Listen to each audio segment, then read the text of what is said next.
दिखाती हूँ ना सर, आइए आइए आइए, प्रूफ करती हूँ आपको मैं, आइए देखिए, खड़ी होती हूँ मैं, देखिए ये कितनी हाइट है मेरी, आप देख रहे हैं? सीबीआई जांच क्यों नहीं हुई अभी तक?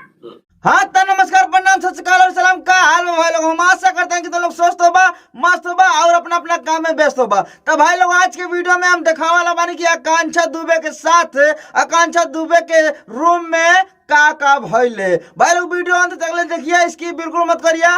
और अगर वीडियो अच्छा लगी तो चैनल के सब्सक्राइब करिए। अभी ना कोनो बकचोदी के हम शुरू करता नहीं आज की खोदा खोदी के। क्यों नहीं हुई?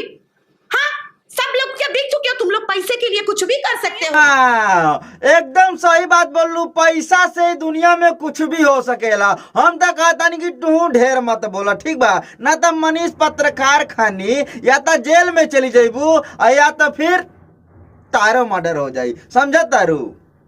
5.5 इंच मेरी हाइट है, आकांक्षा की हाइट उतनी ही थी। तो नॉर्मल से बताइए सर, मैं अगर फंदा बांधती हूँ, मैं लटकती हूँ तो मैं कहाँ लटकूंगी? देखा, हम तोरा के बता दी कि तोरा बरबरैला से कुछ ना होखे वाला बा, ठीक बा? यही से कहता नहीं कि चुप रहा, अपन जिंदगी जिया। हर केहू जाना था कि आकांक्षा दुबे के मर्डर भइल बा, आत्महत्या ना कोइले बाड़ी। यही से कहता नहीं कि खाली अपन काम करा, कुछ ना बोला। ये दुनिया बहुत बेरहम बा।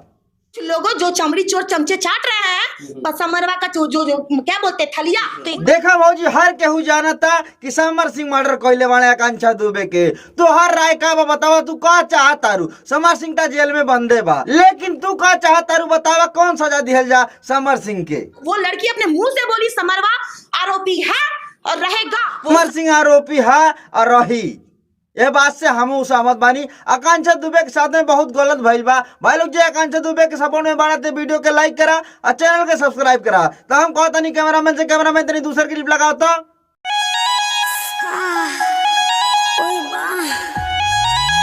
मरवैला गणिया सराउ दूसर कहली लगावे के, तो एकर मतलब ही ना कि तू आहू वाला लगा देबा। सराउ आकांक्षा दुबे के कहलियां लगावे के, समझा तारा? लगा सारी ना मन मेरे, आ? फिर से वो लगा दे ले। कहता नहीं गुस्सा अगर लग गई ना तो सारा उठ के मारब के मुंह भर माटी ले लेबा, ना तो कहता नहीं आकांक्षा दुबे की क्लिप लगा दा।